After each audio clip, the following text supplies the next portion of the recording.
Welcome. Once again, you're listening to the Hour of the Time. I'm William Cooper. And folks, I'll be in the San Francisco Bay Area October 29th through the 31st at the Dunphy Hotel, San Mateo, California. The number to call is area code 415-905-8874. That's area code 415-905-8874. Let me see, I'll be doing a lecture on Sunday, October the 31st at 12:30 p.m. Also a workshop later that same afternoon, October the 31st at 3:30 p.m. But I'll be there the whole weekend. We'll have a booth. We'll have tapes of the Hour of the Time there. They'll be at a reduced rate because you won't have to pay postage. And my book will be available, and of course I'll be there if you just want to stop by and chat for a while. Remember, that's the Dunphy Hotel, San Mateo, California, October 29th through the 31st. The number to call is area code 415-905-8874. For those of you in the southeast segment of the United States, I will be in Atlanta, Georgia on November the 14th. I will be speaking in the Chamblee Community Center on that date, and the number to call is area code 404-986-0802. Once again, November the 14th in Atlanta, Georgia. I'll be speaking at the Chamblee Community Center. The number to call for information is area code 404-986-0802.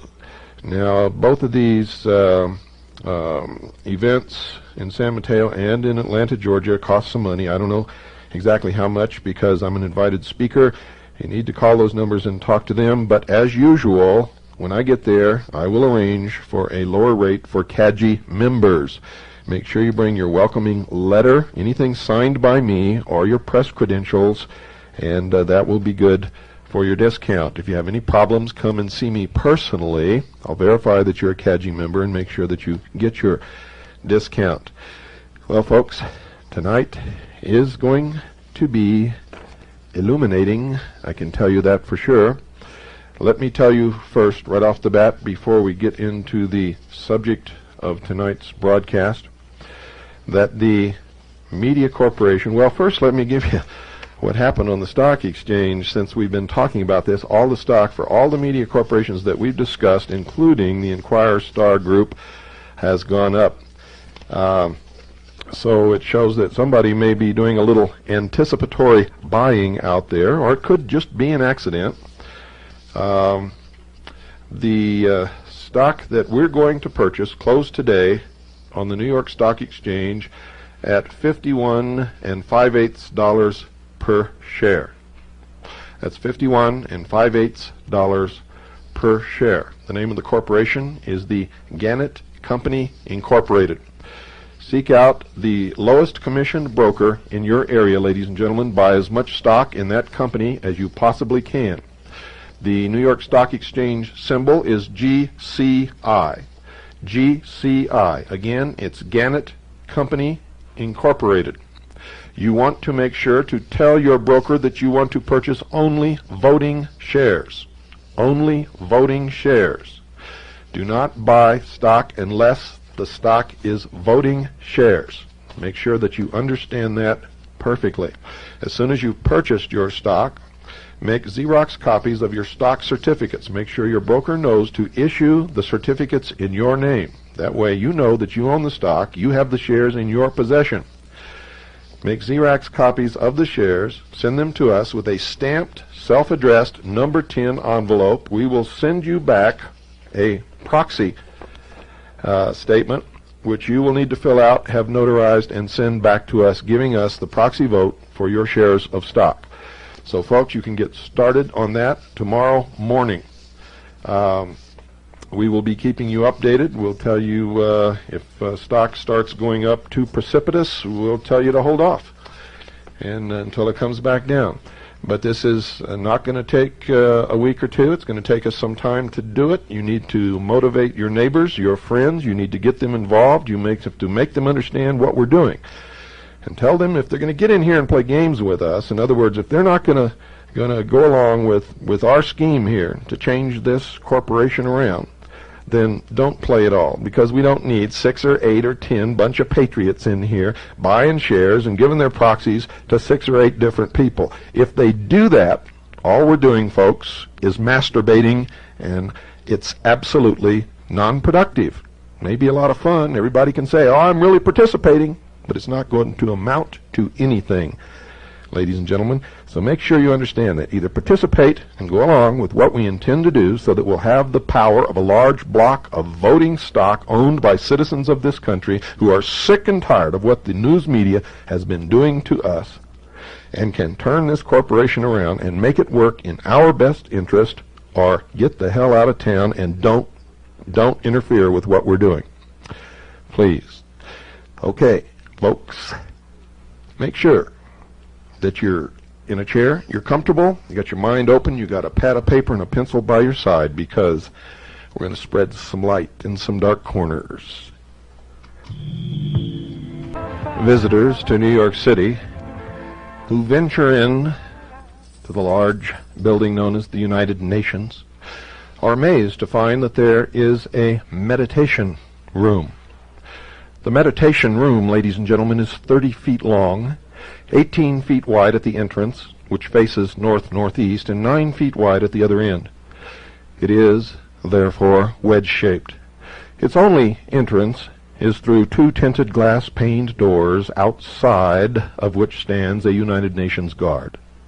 Inside the room is another guard. Once through the doors, the visitor finds himself in a darkened corridor which leads to the left.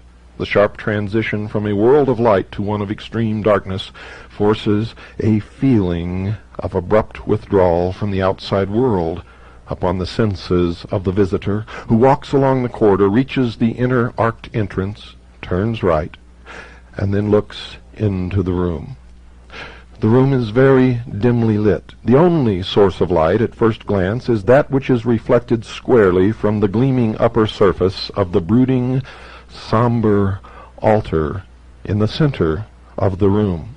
A special lens recessed in the ceiling focuses a beam of light on the altar from a point above and just beyond its far edge. Thin lines of bluish light lap the edges of the shadow cast by the altar.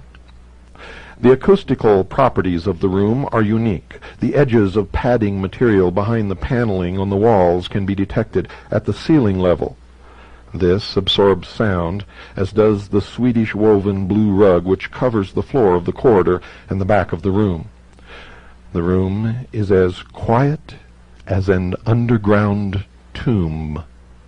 Its floor is paved with blue-gray slate slabs laid in a haphazard pattern. At the edge of the rug are 2 very low railings extending out from the east and west walls of the room. The center space between the railings is some 6 feet in width. To the right of the inner entrance are 10 low wicker benches arranged in 2 rows of 3 and 1 back row of 4 against the corridor wall. Attempts by visitors to pass the railings are discouraged by the guard. The mural is a fresco which was painted originally on wet plaster, 1 section at a time, by the artist with the aid of an expert in this work brought from Europe. It is set into a steel-framed narrow panel projected from the wall, behind which is an enclosed area some 6 inches deep which has its own light source. A small square projector set close against the front base of the altar throws a diffused beam of light from a recessed aperture upon the surface of the mural. There are also 10 hidden lights, 5 on each side of the room, behind the upper edges of a thin suspended ceiling which extends out over the room from the top of the mural. The 18-inch space between the two ceilings contains the light control apparatuses. The lower ceiling is wedge-shaped and separated from 3 walls of the inner room by a foot-wide space. Thus the room appears to be much longer than it really is, because of the many converging lines leading into the narrow end, the corners of which are rounded off on either side of the mural. The altar is 4 feet high and rests on 2 narrow cross pieces. It is a dark gray block of crystalline iron ore from a Swedish mine and weighs 6 1/2 tons. The Swedish government presented this block of ore, the largest of its kind ever mined, to the United Nations in early 1957. The chunk rests on a concrete pillar that goes straight down to bedrock. The area and passageway beneath the room are closed to the public. The chunk of ore has been described as a lodestone or magnetite, which is strongly magnetic and which possesses polarity. In northern Sweden are what may be the largest magnetite deposits in the world, believed to have been formed by segregation in the magma. Magma is the term for molten material held in solution under the pressure of the Earth's crust. The fresco mural was described in the United Nations Review of January 1958 as having been designed, quote, to conform with the purity of line and color sought for what Secretary General Dag Hammarskjöld has called a room of stillness, unquote. It was painted predominantly in shades of grays and blues, but includes yellow and white patterns and a black half sphere. Light, pure colors intersect to form deeper shades. The New York Times described the fresco as being 8 feet 8 inches in height and 6 feet 8 inches in width, more brightly illuminated at the top than at the bottom. Bo Beskow, an old friend of Dag Hammarskjöld, painted the mural. Quote, Dag had me start sketches on this last summer, unquote, he said. Quote, he wanted me to do the actual work right here in the room, so I have been here since October 6th, 1957, unquote. The mural was seen for the first time, ladies and gentlemen, on November the 11th, 1957. During the period of the remodeling, the guards were on hand during the day to keep out the curious, and at night the room was locked up with a chain and padlock. The artist said of his work, quote, it has no title, and you can make what you wish of it, unquote. He explained that the geometric patterns in the mural repeated the proportions of the room, and those of the focal point of the room, the piece of iron ore. He also said that he intended to give a feeling of space with the picture. The United Nations Review story stated that, quote, he sought to open up the room so that the eye can travel in the distance when it strikes the wall. To give a slight upward movement, he said he designed winding circles in a spiraling diagonal line which might be compared to a vibrating musical chord. As a resting spot for the viewer's eyes, he provided one spot of black amid the light colors, a half circle at which all lines of the fresco and the room converge. In the New Yorker story cited earlier, Beskow was quoted as saying, quote, my fresco contained no intentional symbols, though I've heard people say that the black and pale blue circle in the upper middle section of the panel stands for the cosmos. All that I seriously sought to do was to open up the wall in order to let the eye travel farther, and to open up the mind, provoking meditation, but not directing it, unquote. The mystic P.D. Ouspensky has written that in, quote, real art nothing is accidental, it is mathematics. Everything in it can be calculated. Everything can be known beforehand. The artist knows and understands what he wants to convey, and his work cannot produce one impression on one man and another impression on another, presuming, of course, they are people on one level. At the same time, The same work of art will produce different impressions on people of different levels, and people from lower levels will never receive from it what people of higher levels receive. This is real objective art. An objective work of art affects the emotional and not only the intellectual side of man, unquote. Mr. Besko's picture is described as non-objective, yet its composition admittedly reflects the dimensions of the room and the chunk of iron ore. This, ladies and gentlemen, involves mathematics. He said of his mural, quote, "You can make what you wish of it," unquote, yet he admittedly sought to create a specific subjective effect in the mind of the spectator. Consequently, Mr. Besko's remarks create confusion rather than understanding. The leaflet made available to those who visit the meditation room was written under the direction of Dag Hammarskjöld himself. Its description of the room is deliberately couched in abstruse language. It contains terms which have meaning to the esoterically inclined, but not to the uninitiated, or those called the profane. These terms will be explained, and have, in fact, been explained during the Mystery Babylon segments of the Hour of the Time. But for those who may be just beginning to listen to this program, esoteric means that which is hidden and is kept only for the initiated, those who have studied the mysteries. The profane, ladies and gentlemen, is you. I leave myself out because during the process of studying the mysteries, I, with great irony, have become illumined. And if you continue to listen to the Hour of the Time, so shall you. The leaflet reads, quote, "We all have within us a center of stillness surrounded by silence. People of many faiths will meet here, and for that reason none of the symbols to which we are accustomed in our meditation could be used. However, there are simple things which speak to us all with the same language. We have sought for such things, and we believe that we have found them in the shaft of light striking the shimmering surface of solid rock.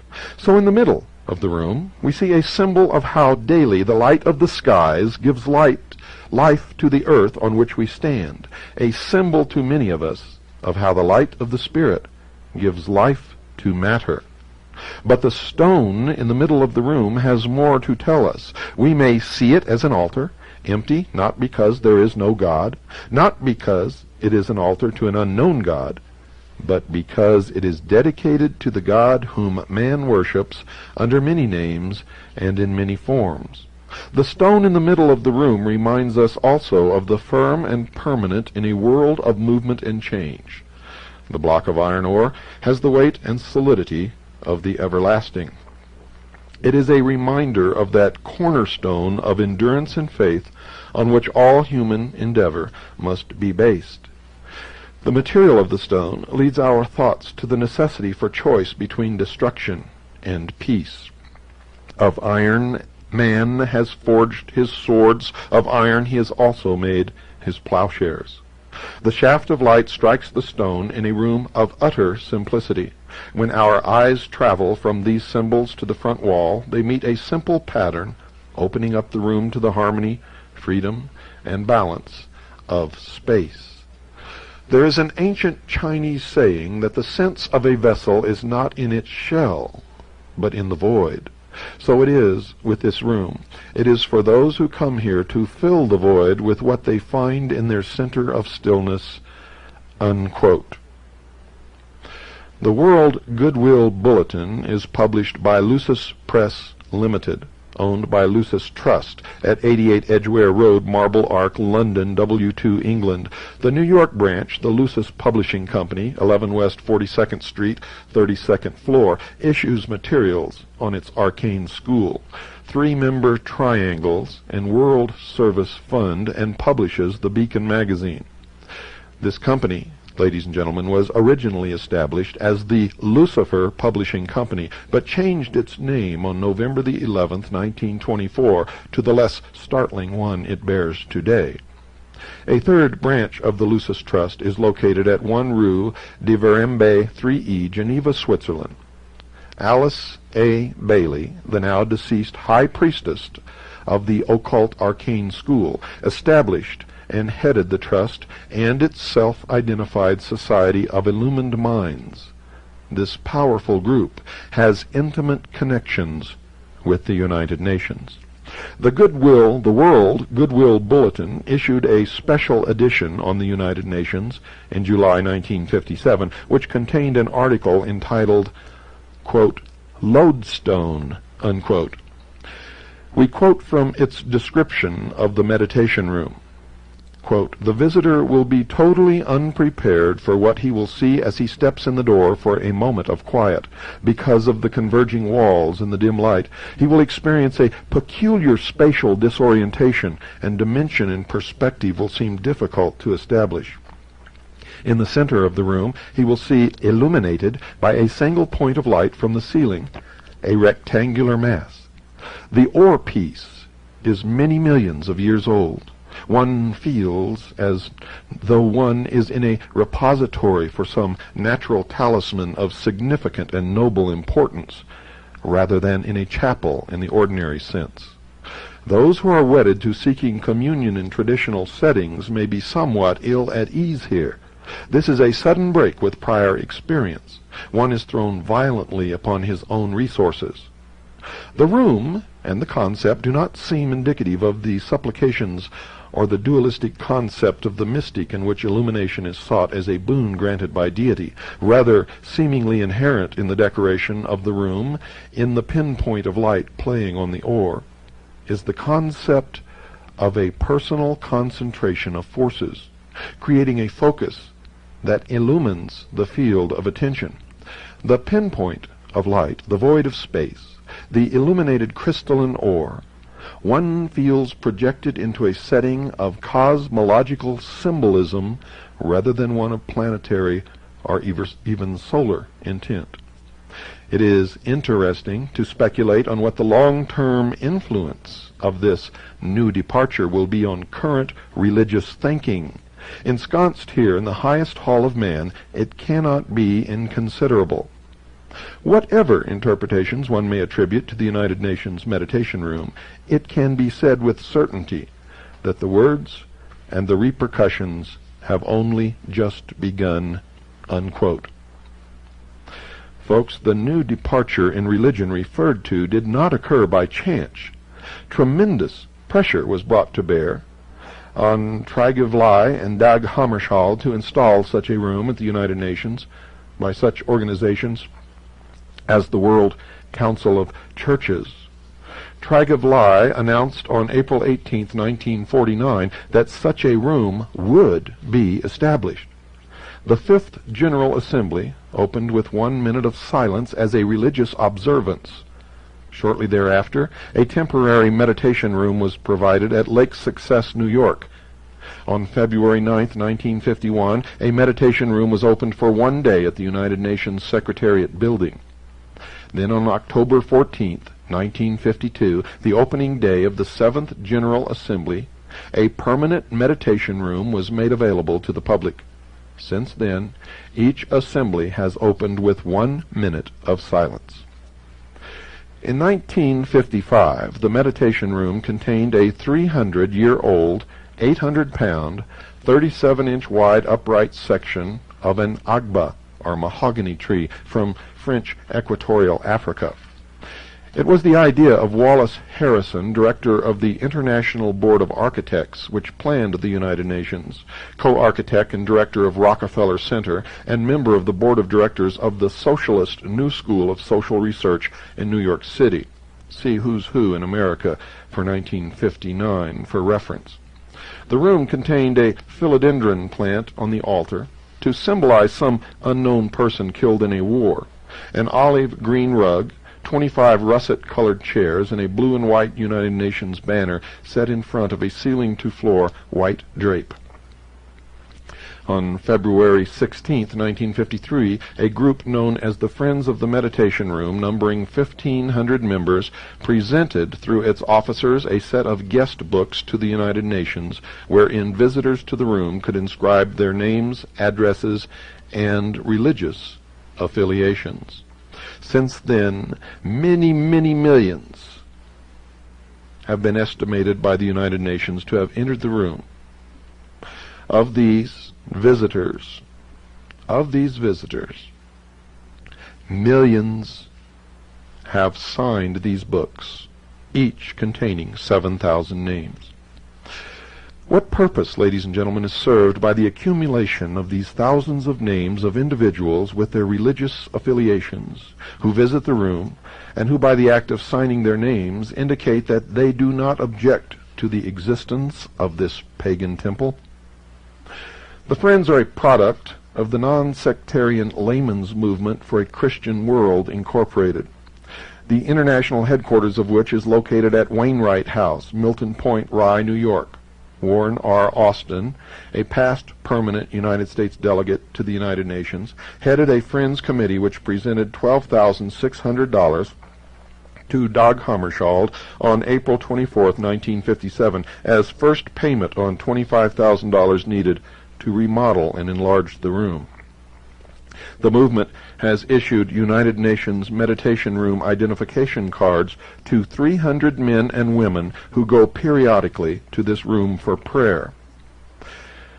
It once issued prayer cards to visitors containing prayers from the, quote, world's great living religions, unquote, namely Hinduism, Buddhism, Judaism, Islamism, Sikhism, Christianity, and St. Francis of Assisi. I was not aware that St. Francis of Assisi was one of the world's great religions. Were you? The Friends held vigils of prayer in the room in 1953 and 1954. Back in 1946, the movement had sent Dr. Frank Laubach, Union Theological Seminary graduate and author of, quote, Letters of a Modern Mystic, unquote, to the Paris Peace Conference to lobby for the establishment of the meditation room. Speakers for the movement's meetings have included Norman Cousins, Ralph Bunche, and Frank P. Graham of the United Nations, and William Ernest Hocking and Curtly F. Mather of Harvard, all of whom have Communist Front records. See the May, June, and July-August 1959 and July-August 1962 issues of the Layman's Movement Review. The movement has included among its members Dwight David Eisenhower. The most important friend of the movement from its inception, however, has been John D. Rockefeller, Jr., a Methodist missionary, Wayman C. Huckabee, secured and received grants from John D. Rockefeller, Jr.'s Davison Fund and from his New York City Riverside Church funds for 5 consecutive years, 1937 through 1941, for a health center in Hiroshima, Japan. Huckabee then became the secretary of the movement in New York in 1941 and secured 2 grants a year for the organization from the Davison Fund until it was liquidated. It is not coincidence, ladies and gentlemen, that the funds John D. Rockefeller Jr.'s Davidson Fund and from his New York City Riverside Church funds for the years 1937 to 1941 were for the health center in Hiroshima, Japan, a city which we ultimately dropped an atomic weapon. Rockefeller, ladies and gentlemen, continued his yearly grants without fail from his own personal funds. During the 22 years Huckabee remained with the movement, $1 million was raised for its work. When the movement first sought to secure Wainwright House for its headquarters in 1951, John D. Rockefeller, Jr. gave $5,000 of the $25,000 needed. Since 1951, 10,000 individuals have signed the guest book of Wainwright House. 5,000 have attended its public meetings. Its members have been addressed by the President of the National Council of Churches. Its conference rooms have been used by the Episcopal, Presbyterian, Methodist, Baptist, Congregationalist, and Quaker churches. When the Friends of the Meditation Room agreed to raise $15,000 to pay for the redecoration of the room, John D. Rockefeller, Jr. gave $5,000 of the amount sought. Dag Hammarskjöld personally raised another $10,000 from the Marshall Field family for the cost of the fresco in the room. The United Steelworkers, AFL-CIO, gave $500. The movement was formed, ladies and gentlemen, in 1940. The man who started it was Dr. Arthur Compton, the scientist who first brought the identified communist and accused agent espionage Professor J. Robert Oppenheimer into the Atomic Energy Project in 1942. Wainwright House has its own meditation room on its second floor.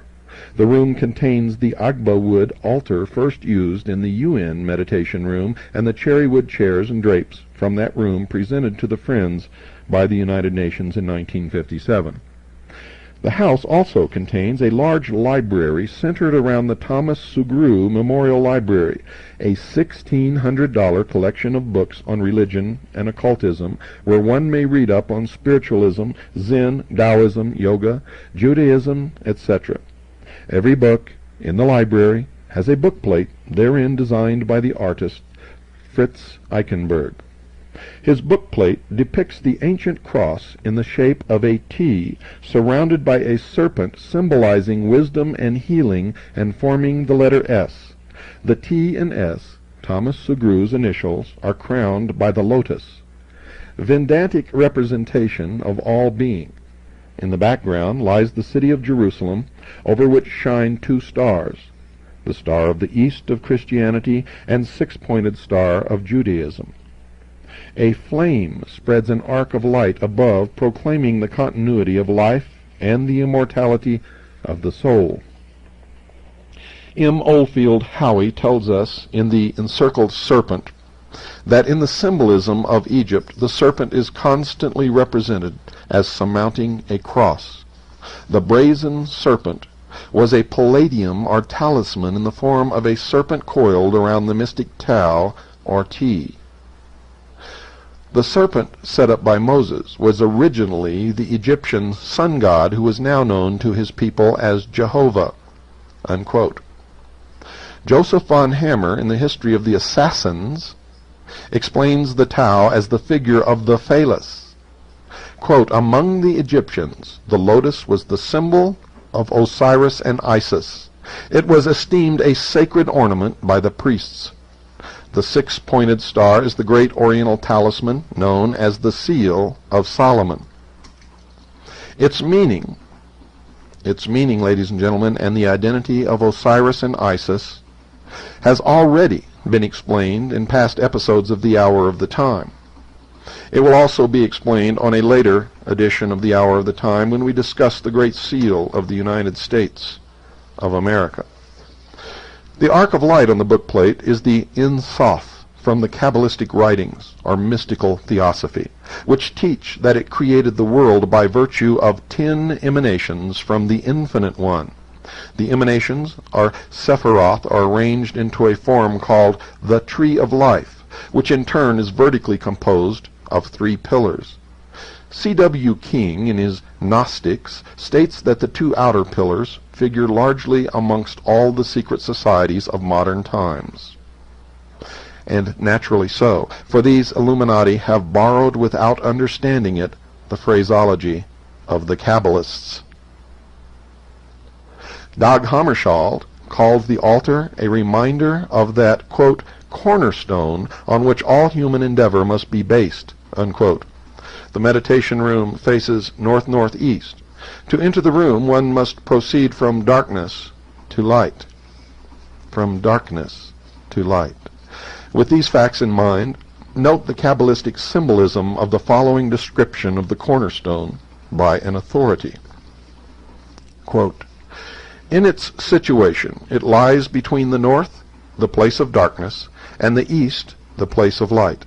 And hence this position symbolizes progress from darkness to light and from ignorance to knowledge.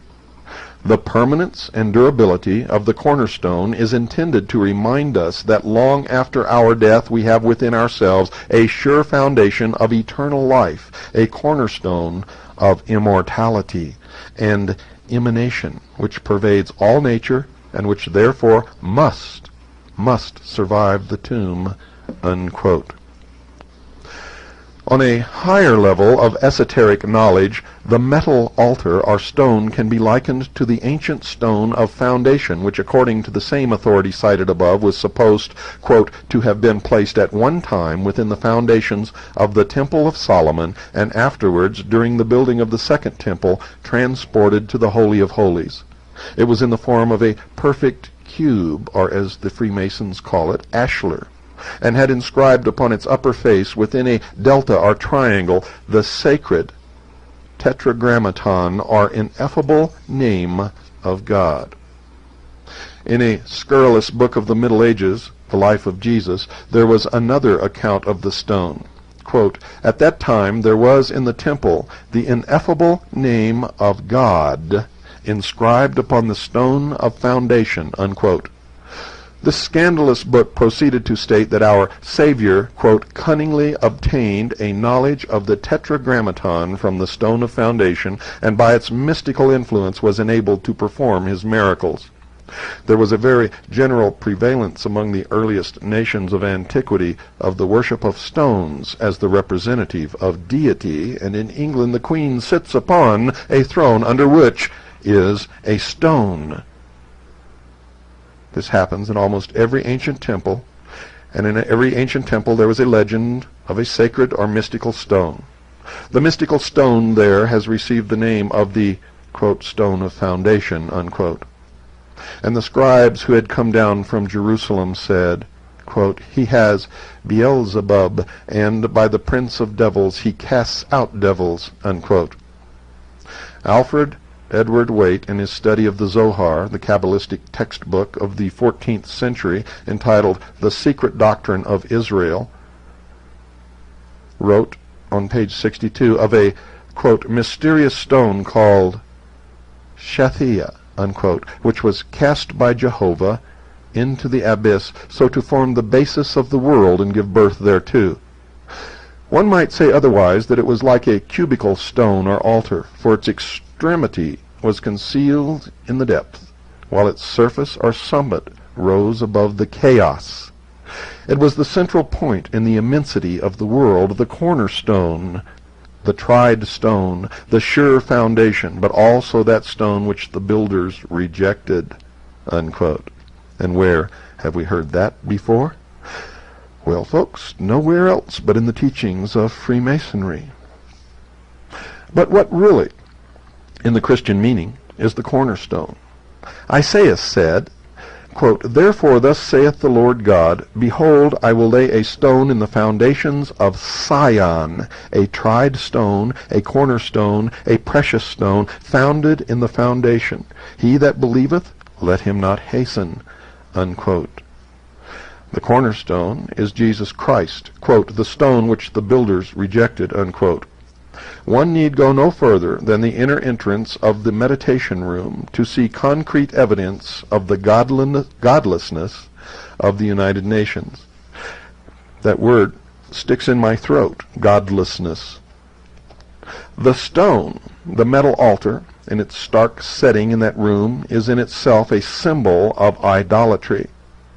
Quote, stone worship was perhaps the earliest form of fetishism.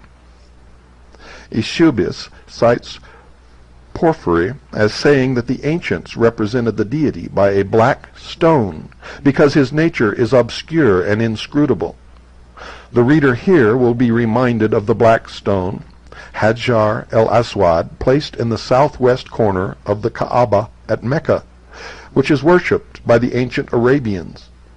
The Druids, it is well known, had no other images of their gods but cubical, or sometimes columnar stones. To use the language of Dudley, the pillar, or stone, was adapted as a symbol of strength and firmness, a symbol also of the divine power, and by a ready inference a symbol or idol of the deity himself. The god Hermes, or Mercury, was represented without hands or feet, being a cubical stone, because the cubical figure betokened his solidity and stability, unquote. Hammarskjöld, in the speech quoted earlier, said, quote, in this case we wanted this massive altar to give the impression of something more than temporary. We had another idea. We thought we could bless by our thoughts the very material out of which arms are made. The description of the altar as a natural talisman by the World Goodwill Group also is significant. Talisman is a term which means a stone or other object engraven with figures or characters to which is attributed the occult powers of the planetary influences and celestial configurations under which it was made. Altars among the ancients were generally made of turf or stone, usually in a cubical form. Altars were erected long before temples. The shaft of light upon the altar in the meditation room casts a shadow to the north. The use of the north as a symbol of darkness, a portion of the old sun worship, of which we find so many relics in Gnosticism, in Hermetic philosophy, in Freemasonry, in the temples of all of the secret societies which exist in a membership in the shape of a pyramid, with a whole bunch of slathering idiots thirsting after the secrets which they will never know, and a few at the top who really understand that the only secret is how to control those on the bottom. The east was the place of the sun's daily birth, and hence highly revered. The north, the place of his annual death. Finally, it must be emphasized above all that the altar in the meditation room is unsanctified and unhallowed. It has no sacred meaning, can inspire no reverence, and is not inviolable. This altar cannot be used for sacrifice in any other than an unholy sense. Ladies and gentlemen, one clue to the mural's symbolism is given in Hammarskjöld's and Beskow's description of its purpose. It was to open up the wall, to give a feeling of space, of the void, in effect to extend the room further out into another dimension, as it were. The Friends leaflet, A Call to Prayer, states the theme of the mural is, quote, infinity, unquote.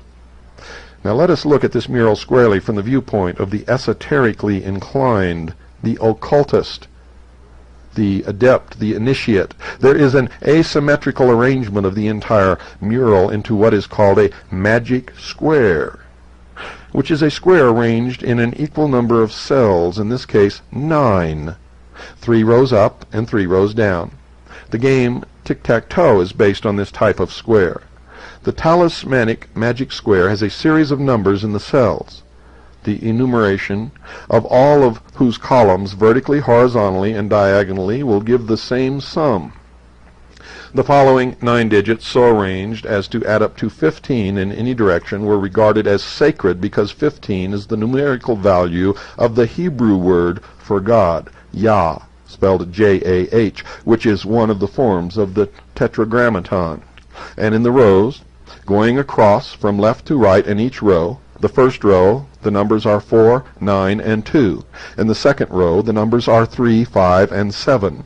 And in the third row, the numbers are 8, 1, and 6. Whether you add them up diagonally, vertically, or horizontally, no matter in which direction you go, it always adds up to the number 15.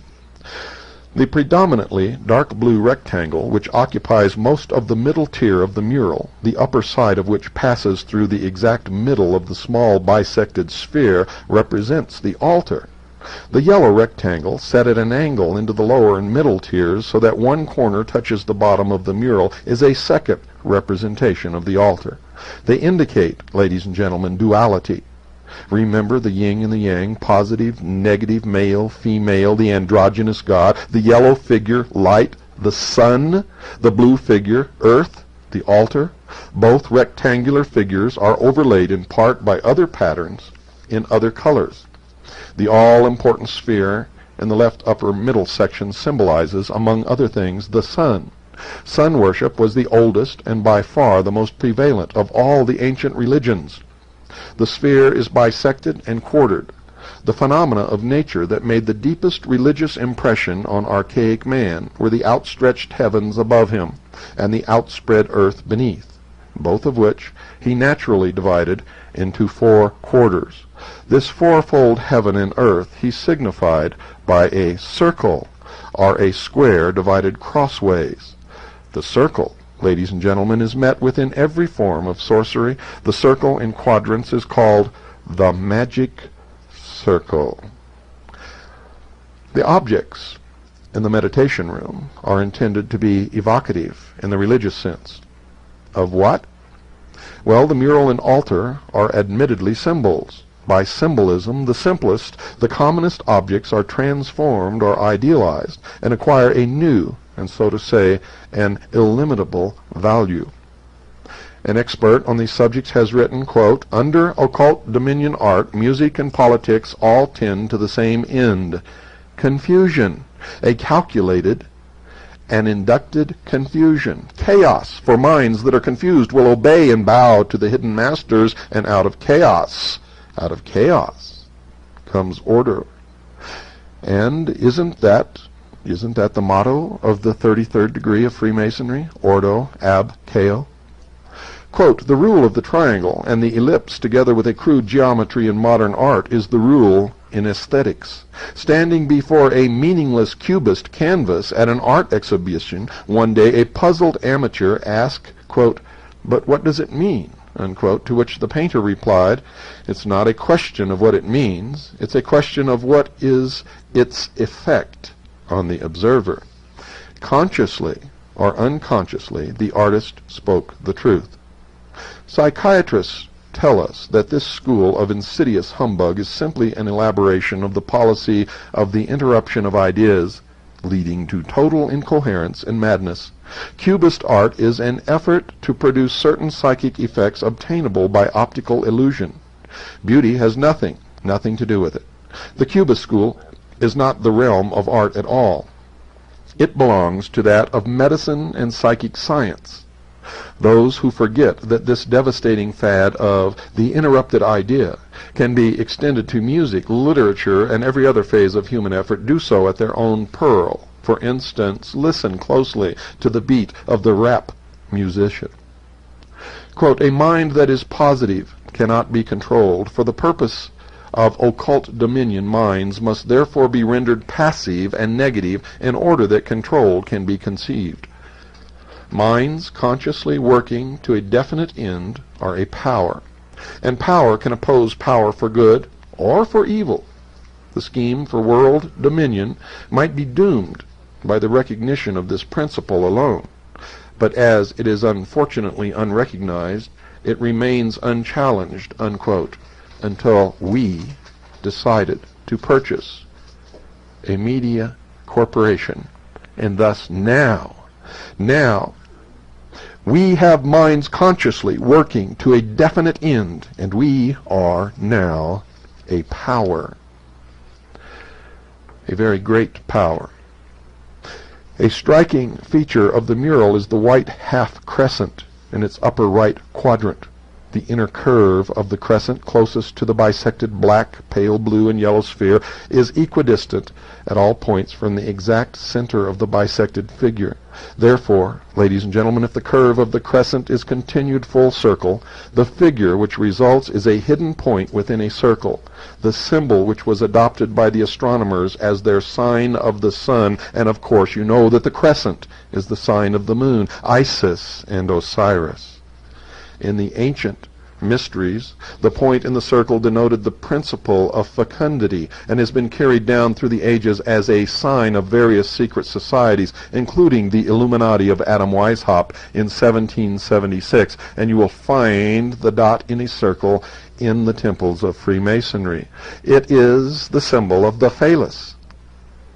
We always come back to the generative force.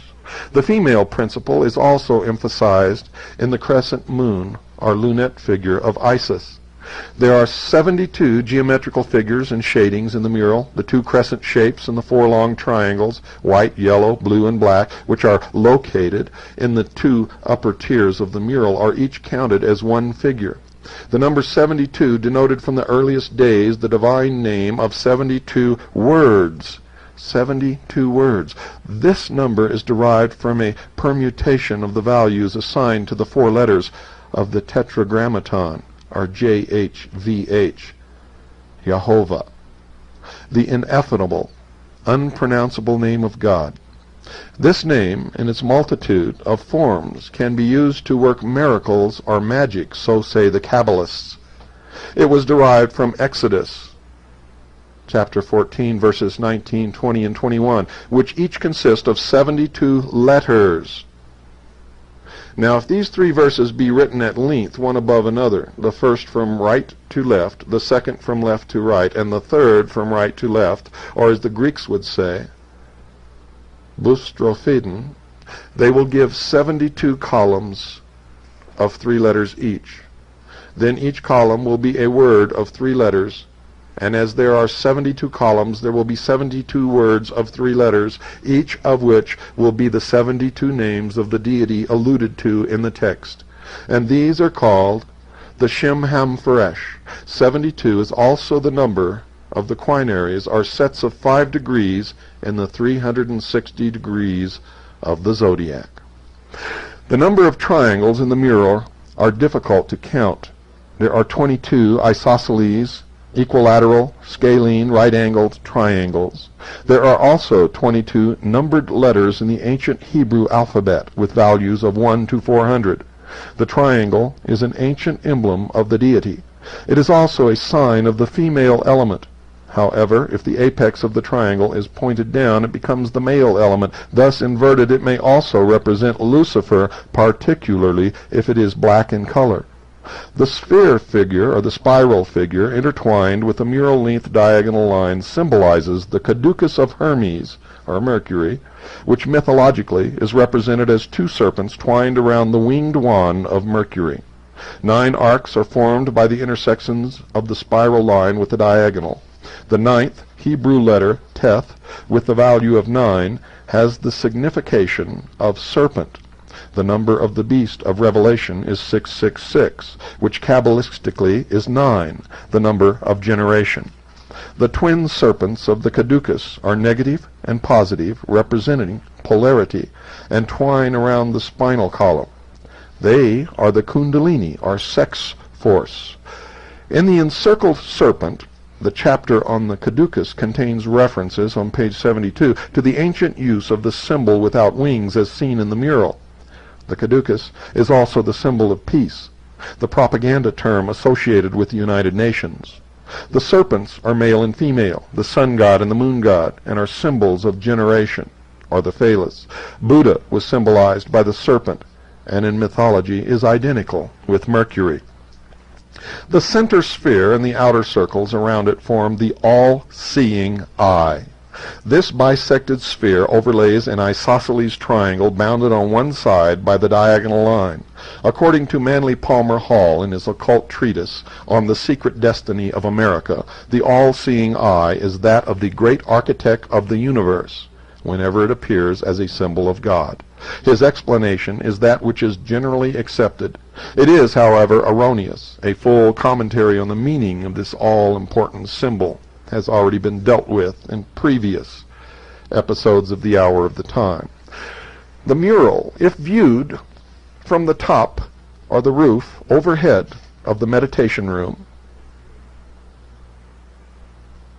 is the truncated top of a pyramid. Behind the mural is a smaller pyramid, which is that which contains the eye, the all-seeing eye of Lucifer. Good night, and God bless each and every single one of you.